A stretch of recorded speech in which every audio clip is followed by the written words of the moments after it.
For 6 grueling months, the women's division has felt like it was missing its heartbeat. We've seen the titles change hands, we've seen new factions rise, and we've seen the chaos of 2026 unfold, but there was always that S-shaped hole in the middle of Monday Night Raw. We all remember the night she left the medical helicopters, the hushed tones of the commentators, and the image of that signature braid draped over a stretcher. But tonight, the wait is over. The unbelievable has become reality. Bianca Belair is back, she is better than ever, and she just sent a message to the entire locker room that the EST era isn't just returning, it's taking over. The atmosphere inside the building tonight was thick with a static electricity that you could practically taste. From the moment Raw went on the air, there was a different vibe at the gorilla position. Our sources were telling us that security had been doubled at the private entrance, and a certain high-profile athlete had been spotted arriving in a blacked-out SUV earlier that afternoon. But WWE played it perfectly. They made us wait. They let the tension simmer through a brutal opening match and a series of tense backstage segments.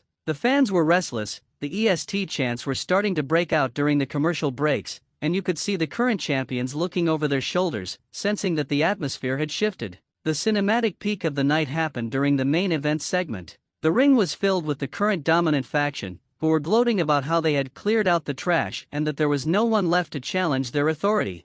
They were mocking the injured, listing names of those they had sidelined, and just as they mentioned the name Bianca Belair, the house lights didn't just go out, they snapped into a deep, regal purple. Then, the rhythmic, bass-heavy thumping of a heart. 1 beat, 2 beats, and then, the unmistakable blast of the brass section. The Watch Me Shine theme didn't just play, it exploded through the sound system like a declaration of war. When Bianca stepped out onto that stage, she didn't just walk, she floated. She looked like she was carved out of granite and starlight. The braid was longer, the gear was more intricate, and the look in her eyes wasn't just joy, it was a terrifying, focused intensity. She didn't say a word. She didn't need to. She stood at the top of the ramp, the pyro reflecting in her eyes, and the roar from the crowd was a visceral, physical force that shook the cameras. Michael Cole was screaming on commentary, his voice cracking as he shouted, "The EST has returned to claim her kingdom." This wasn't just a return pop, this was a collective sigh of relief from a fan base that had missed its hero.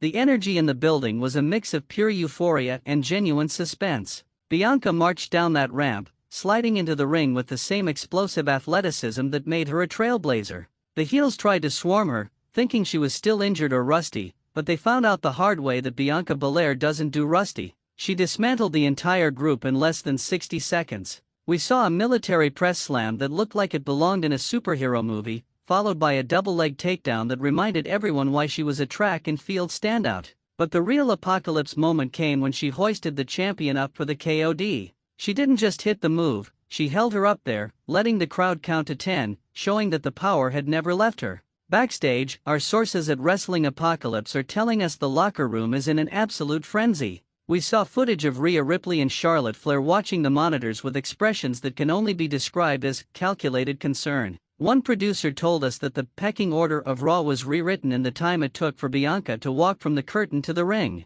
There is a sense of, oh no, she's actually healthy, permeating the back. This wasn't a one-off appearance, this was a full-scale invasion of the status quo. The fan perspective on social media is a total nuclear explosion. Within 10 minutes, #BiancaIsBack and #EST of WWE were the top 2 trending topics on the planet. People are dissecting her new look, her speed, and the fact that she seems to have added a new, meaner edge to her persona. The crybabies are celebrating, the skeptics are silenced, and the road to WrestleMania just got a massive infusion of star power. One fan in the front row was caught on camera literally weeping with joy, holding a sign that simply said, "The Queen is back on her throne." Think about the cinematic consequences for the women's division. Before tonight, the title picture was a predictable game of musical chairs. Now, it's a hunt. Bianca isn't just looking for a match, she's looking for the gold she never truly lost. She looked at the camera as Raw went off the air, pointed at her wrist, and mouthed the words, "My time." It's a chilling reminder that while she was away healing, she was also watching, learning, and getting hungrier.